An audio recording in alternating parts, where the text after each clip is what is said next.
ভারতে চলমান আন্দোলনের মাঝে টানা ২৬ দিন পর অবশেষে অনশন ভেঙেছেন পরিবেশ কর্মী ও শিক্ষাবিদ সোনম ওয়াংচুক।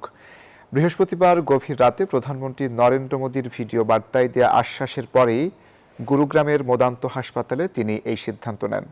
সরকারের সঙ্গে দীর্ঘ আলোচনা এবং সহিংসতা এড়াতেই তার এই পদক্ষেপ। এদিকে শিক্ষার্থীদের বিক্ষোভের মুখে বিনীত যোশীকে সরিয়ে নতুন শিক্ষা সচিব করা হয়েছে নরেশ গাংওয়ারকে। আজ কেন্দ্রীয় মন্ত্রীদের সাথে বৈঠকে বসছে সিজেপির একটি প্রতিনিধি দল। টানা ২৬ দিনের অনশনের অবসান। কেন্দ্রীয় সরকারের ঊর্ধ্বতন মন্ত্রীদের উপস্থিতিতে অবশেষে কঠোর অনশনের ইতি টানলেন লাদাখের সমাজকর্মী সোনাম ওয়াংচুক। সরকারের সাথে দীর্ঘ ফলপ্রসূ আলোচনা এবং দেশব্যাপী ওদের স্বপ্ন পূরণে পাশে থাকতে পেরে আমরা গর্বিত। প্রশ্নফাঁস আন্দোলন ঘিরে সম্ভাব্য বড় ধরনের সংঘাত এড়াতেই এই সিদ্ধান্ত তার।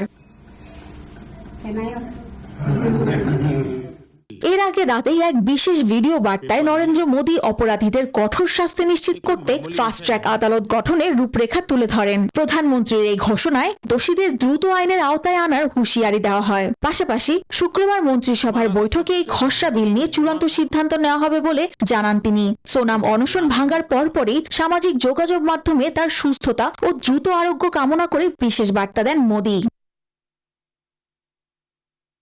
অন্যদিকে প্রশ্নফাঁস কেলেঙ্কারি ও ককরোচ জনতা পার্টির লাগাতার বিক্ষোভের জেরে কেন্দ্রীয় শিক্ষা মন্ত্রণালয়ে আনা হয়েছে বড় ধরনের পরিবর্তন।